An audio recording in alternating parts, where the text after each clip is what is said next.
Queridos irmãos, eu vos saúdo com a paz do Senhor Jesus. Quero estar deixando aqui uma breve reflexão da parte de Deus, falando sobre o segundo casamento, o divórcio e o segundo casamento. Eu vou estar preparando um estudo para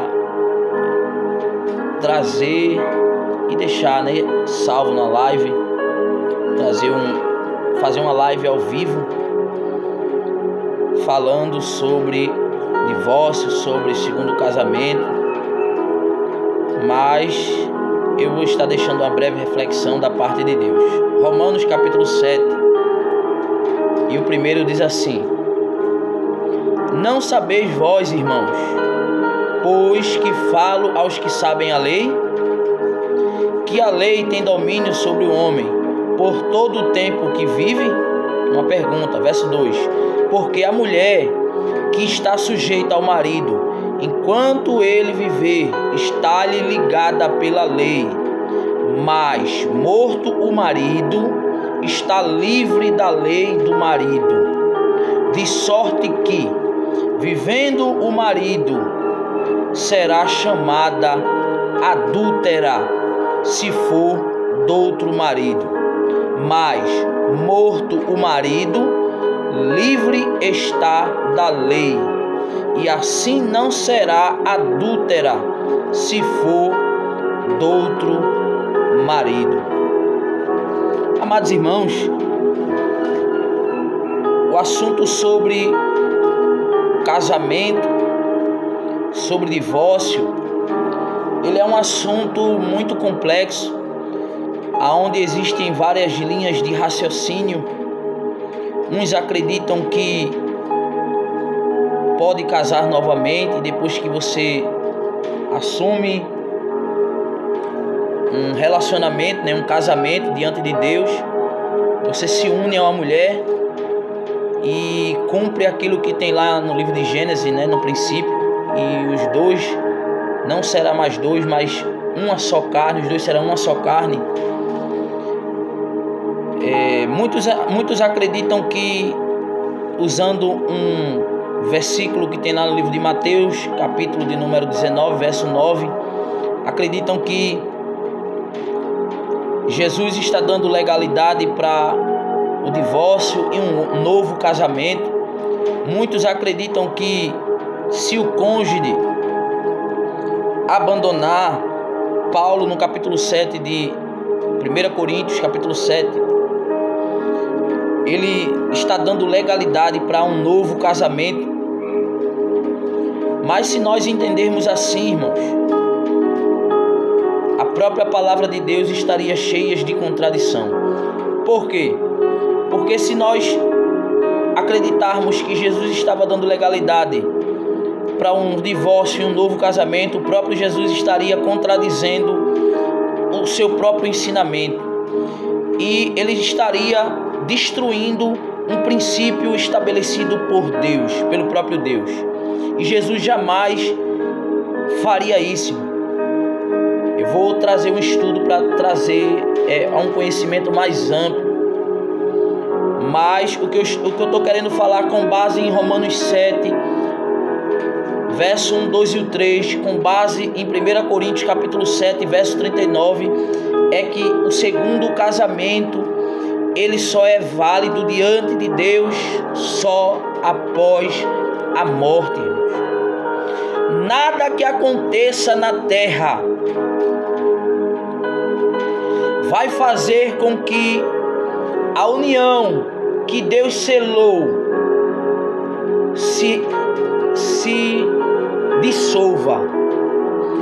Nada na terra, nem traição, nem nada nesse mundo que venha acontecer diante de Deus, ninguém vai ter legalidade para um divórcio e um novo casamento, pois o próprio Deus em Malaquias vai dizer que ele aborrece, ele abomina o divórcio.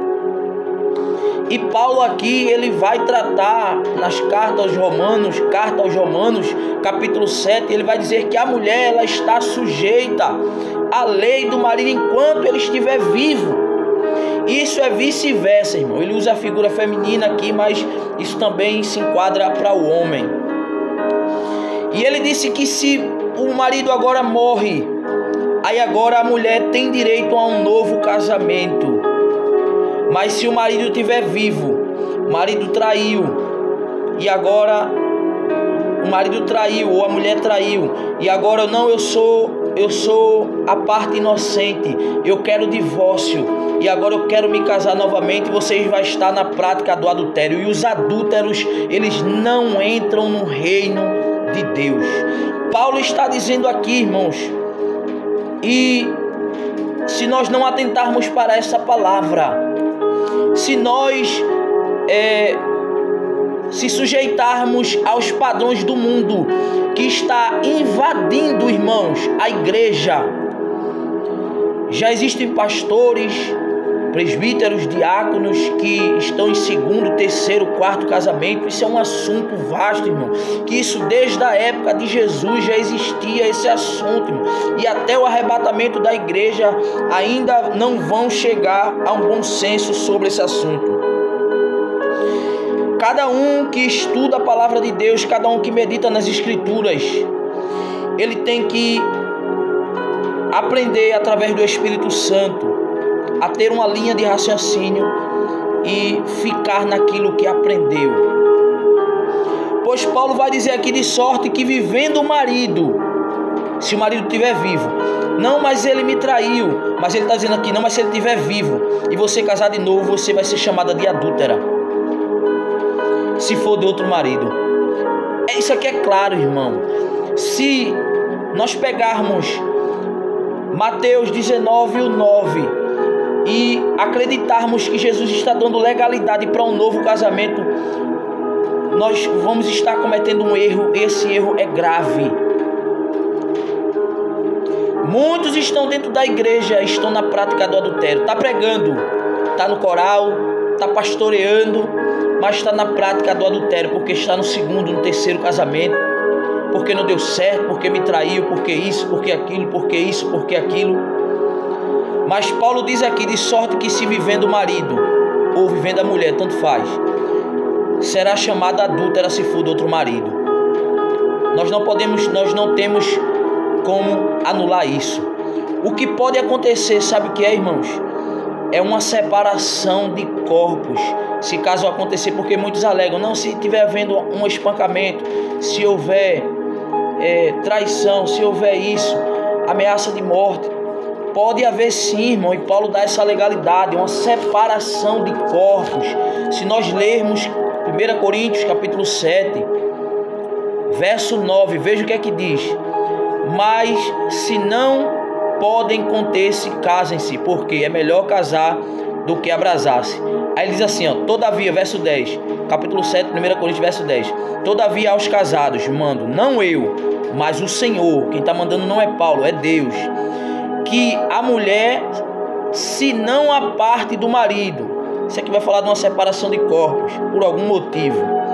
Se porém se apartar, se houver qualquer questão dentro de um relacionamento e agora se afastarem, aí ele diz assim, que fique sem casar, ou que se reconcilie com o marido, e o marido não deixe a mulher.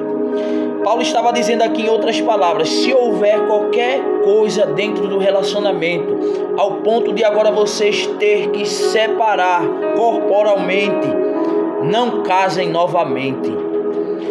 Alguns usam o verso 14, verso 15 para dizer que se o descrente se apartar, mas Paulo não manda, irmãos, casar novamente. Você não vê a expressão, por causa dessa expressão, não está sujeito à servidão, mas Deus lhe chamou para a paz. Eles acreditam que Deus está, através de Paulo, dizendo que tem que casar de novo, mas não tem isso aqui, irmão, porque senão Paulo estava contradizendo seu próprio ensinamento. O verso 39, a mulher casada está ligada pela lei todo o tempo em que o seu marido vive, mas se falecer o marido, fica livre para casar com quem quiser, contanto que seja no Senhor, contanto que seja crente. Então, se Paulo está dando legalidade, ele está contradizendo o seu próprio ensinamento. Se em Mateus capítulo 19, Jesus está dando legalidade para um novo casamento, Jesus está contradizendo aquilo que ele mesmo falou. Não foi assim no princípio, o que Deus uniu não separa o homem. Então precisamos atentar para essa palavra, irmão. Casou, não deu certo, viva como Paulo. Não case de novo. Quando você casa, você está na prática do adultério. E a Bíblia diz que os adúlteros não herdarão o reino de Deus. Amém, meus irmãos? Que nós possamos refletir. Eu vou trazer um estudo mais amplo dentro desse assunto. Apesar que a gente pesquisa na internet, no YouTube, a gente vê muitos, irmãos, assuntos falando, muitas linhas de raciocínio falando sobre esse assunto do casamento, mas fique com a palavra de Deus. E Paulo disse em Romanos capítulo 7, que se uma mulher ou também um homem, isso aqui vice-versa, se a mulher agora ela está viva e agora nós se separamos porque ela me traiu por qualquer motivo, e agora eu me caso com outra, eu vou ser chamado de adúltero, e os adúlteros não entram no reino de Deus, porque a gente vai estar na prática do adultério. Que o que afasta o homem de Deus não é o pecado em si, porque todos nós pecamos por atitude, por obra, por pensamento, e não é isso que nos afasta de Deus. O que nos afasta de Deus é a prática pecaminosa, é o prazer no pecado, é você estar deleitado na prática do pecado. E se você casar novamente e você vai estar na prática do adultério, você vai estar na prática do pecado, e os adúlteros não herdarão o reino de Deus. Amém, meus irmãos? Isso foi só uma breve reflexão para que os irmãos possam, já entender o que está por vir por aí. Amém, meus irmãos? Que Deus abençoe a todos em nome de Jesus. Amém.